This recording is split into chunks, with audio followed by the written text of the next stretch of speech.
champion of the All England for the second successive year.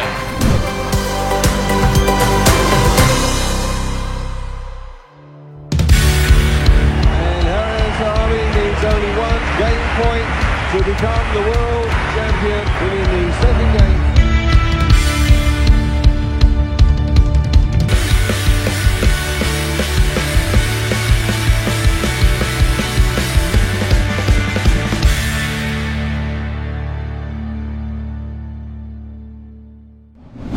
Halo konco-konco semua. Hari ini saya mau olahraga dulu, cari keringat. Setelah itu selesai baru ke kantor di Kemandoran, kantornya Fly Power. Saksikan terus ya.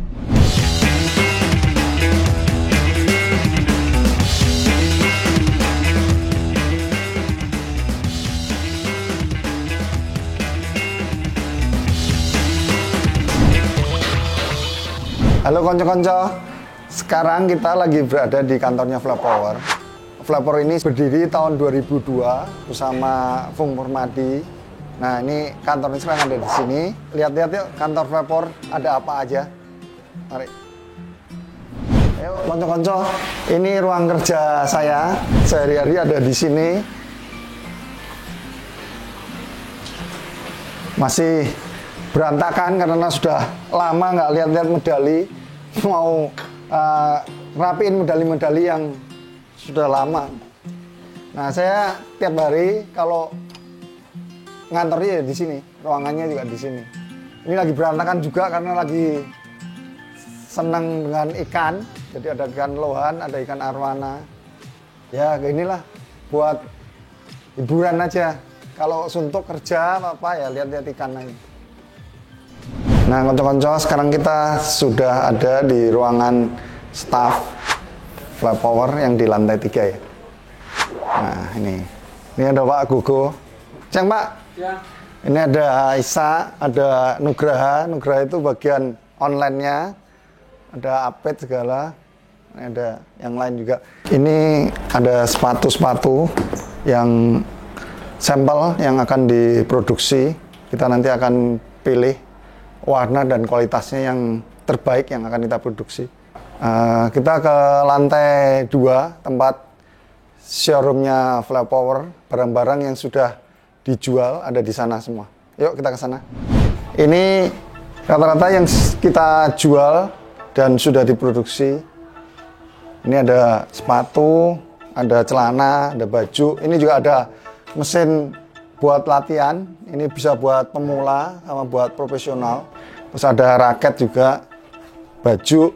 Ini ada jaket tebal juga. Biasanya kita produksi buat pemain yang akan ke luar negeri. Kalau hawanya dingin bisa pakai jaket yang tebal ini. Enak. Masuk nggak apa-apa.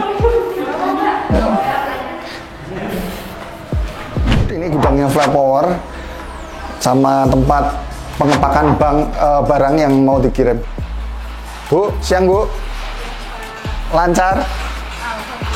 Nah, ini barang yang siap dikirim ke Iran. Ini udah disiapin, ntar lagi akan dikirim ke Iran. Nah, ini buat yang online udah disiapin barang-barang semua. Nanti kalau next ya, berikutnya kita bahas gudangnya Fly Power, isinya ada apa aja. Kita ada 4 lantai, nanti kita bahas lagi ya. Nah, konco-konco semua, sekarang kita ada di ruangan buat tamu yang akan datang, kita sambut di sini. Maaf nih, barangnya lagi berantakan semua karena kemarin Tontowi kan datang kerja sama Fly Power, jadi kita keluarin barang-barangnya untuk dia pilih mana yang desain cocok sama karakter dia.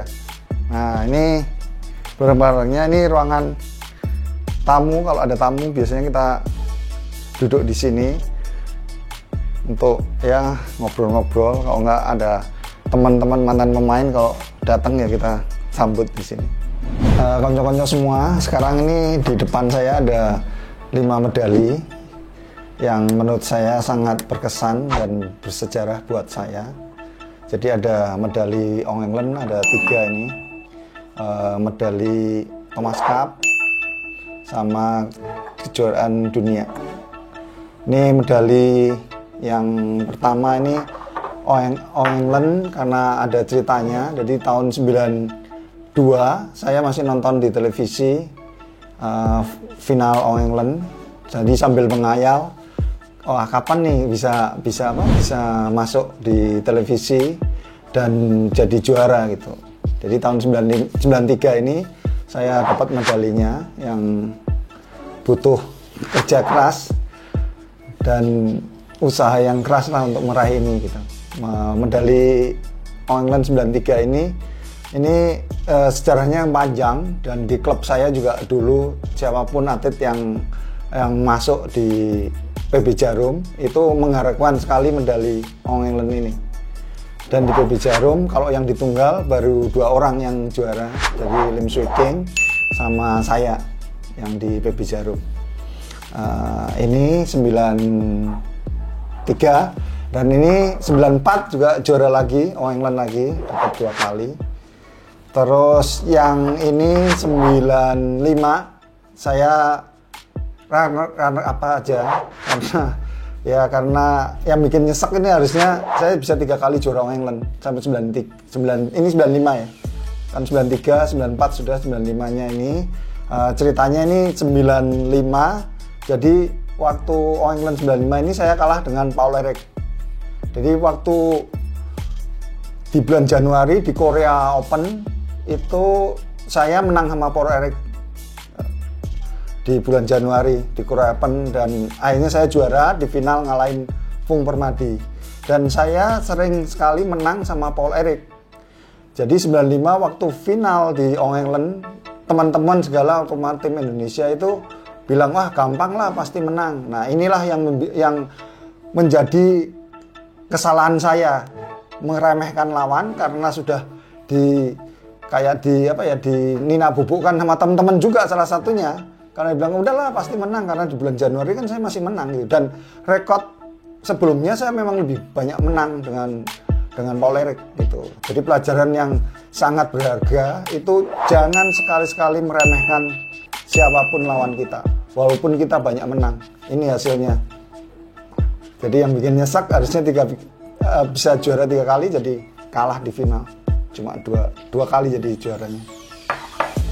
Terus kalau yang ini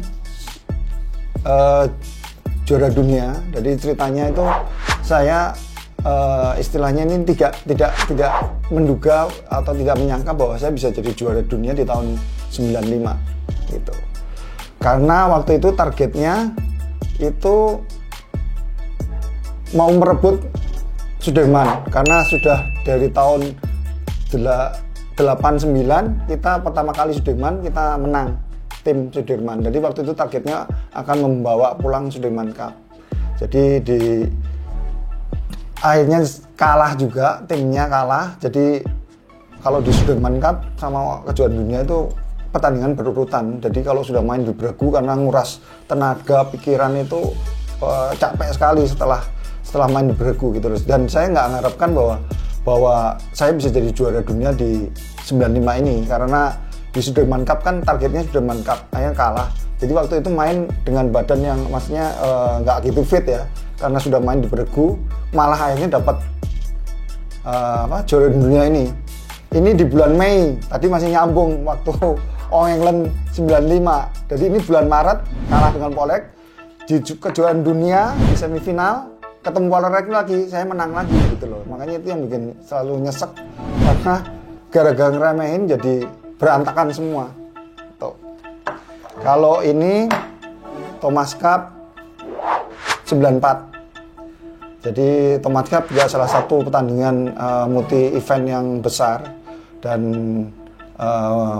kalau tim event kan biasanya negara yang diutamakan, Indonesia ya. Jadi tahun 94 ini kita sudah lama nggak merebut Thomas Cup. Jadi terakhir 84 yang dibilang kakak saya Tom Arbi jadi pahlawan Thomas Cup gitu. Nah setelah 10 tahun baru 94 ini kita bisa bawa lagi merebut lagi Thomas Cup. Jadi 10 tahun setelah kakak saya 84 ini 94. Dan ada ceritanya juga ini bahwa di Thomas Cup 94 ini saya pertama kali ikut main pertandingan beregu waktu itu umur 22 ya. Jadi masih belum pengalaman sekali di main beregu. Ceritanya kita biasanya tim Thomas Cup Indonesia khususnya di tunggal putra, biasanya dulu pengalaman saya bersama teman-teman itu selalu ada evaluasi dulu. Jadi tiap tim kita akan evaluasi, nanti ini pemain tunggal pertama cocoknya dengan siapa, tunggal kedua mainnya cocoknya dengan siapa, karena Thomas Cup kan susunan pemain berdasarkan ranking tertinggi. Jadi kita juga evaluasinya itu mencocokkan pola main yang sering lebih banyak menang dan cocok permainannya gitu. Jadi waktu itu sudah diputuskan sebelum pertandingan mulai, lawan-lawannya sudah diputuskan. Jadi nanti kalau lawan Malaysia, Rashid Siddiq, saya yang akan turun karena saya tunggal kedua, saya harus naik ke tunggal pertama, dan tunggal pertama waktu itu Joko Supriyanto nggak main gitu loh. Waktu main karena nggak pengalaman ya, ngikutin penonton di Indonesia kan, terutama di Istora waktu itu penuh sekali penontonnya. Mungkin kira-kira hampir 12.000 penonton ya, saking ramenya mendukung tim Indonesia setelah 10 tahun nggak boyong Thomas Cup, antusiasnya juga tinggi sekali. Dan saya tidak pengalaman waktu itu main di beregu, jadi waktu main di semifinal itu saya ngikutin aura penonton sama gaya permainannya itu ngikutin penonton, jadinya tidak main dengan pola saya. Jadi penonton kalau bola lob smash, akhirnya sampai tenaganya tuh habis sendiri, baru setengah set sudah tenaganya udah habis, kalah lagi set pertama, set kedua hampir aja dapat kosong waktu semifinal. Nah, setelah lihat perkembangan itu, finalnya itu harus ketemu Malaysia, sedangkan ketemu Malaysia harusnya saya yang turun kan, gitu loh. Tapi karena lihat hasil pertandingan yang kemarin jelek, terutama di beregu, kalau tim kita kuat, merata semua, itu biasanya kalau kalah, kita biasanya diistirahatkan. Itu karena timnya kuat, jadi pemain yang kalah biasanya kan mentalnya agak turun ya, jadi harusnya nggak dimainkan. Waktu itu saya dideketin pelatih saya sama psikolog, almarhum Pak Singgih Gunarsa. Dia malam itu 2 hari sebelum main final, saya didatangin dan diajak ngobrol untuk mengevaluasi kekalahan yang kemarin. Kenapa kekalahan kemarin? Akhirnya kita nonton video pertandingan waktu saya kalah itu semifinal dengan Korea. Setelah tahu kesalahan yang saya buat di pertandingan yang kalah itu, akhirnya pelatih sama psikolog ngasih motivasi dan semangat, gimana kalau final tetap main, sanggup nggak, siap nggak gitu. Setelah saya lihat evaluasi kemarin ya, saya bilang siap, apalagi untuk Indonesia ini mainnya juga di Istora, itu penontonnya yang luar biasa. Saya yakin setelah mempelajari kesalahan saya siap untuk turun di final. Tapi itu pertaruhan yang menurut saya luar biasa sekali ya, karena bebannya terlalu berat. Itu pelatih bisa percaya sama psikolog yang masih percaya dengan saya, yang lain juga kelihatannya agak menyangsikan, terutama kakak saya sendiri juga sangsi bahwa adik saya ini belum siap ini untuk main di final, karena ini kan benar-benar 10 tahun belum 10 tahun setelah kekalahan itu kan kepengennya kan kita bisa ngerebut lagi, apalagi main di Istora ya. Jadi itu yang bikin beban jadi berat, tapi saya yakin saya semangat lagi dengan motivasi dari Pak Indra dan Pak Singgih. Rekor juga menunjukkan saya lebih banyak menang dengan Rashid, makanya saya yakin bahwa apalagi ini main di Indonesia di Istora, saya yakin bahwa saya bisa menang. akhirnya saya bisa menyelesaikan pertandingan tim Thomas Cup dengan baik dan membanggakan juga karena saya bisa melewati beban yang begitu berat untuk menyumbang angka pertama buat Indonesia. Itu yang benar-benar membanggakan dan luar biasa. Beban yang berat akhirnya bisa menang dan akhirnya tim Indonesia juga bisa merebut Thomas Cup.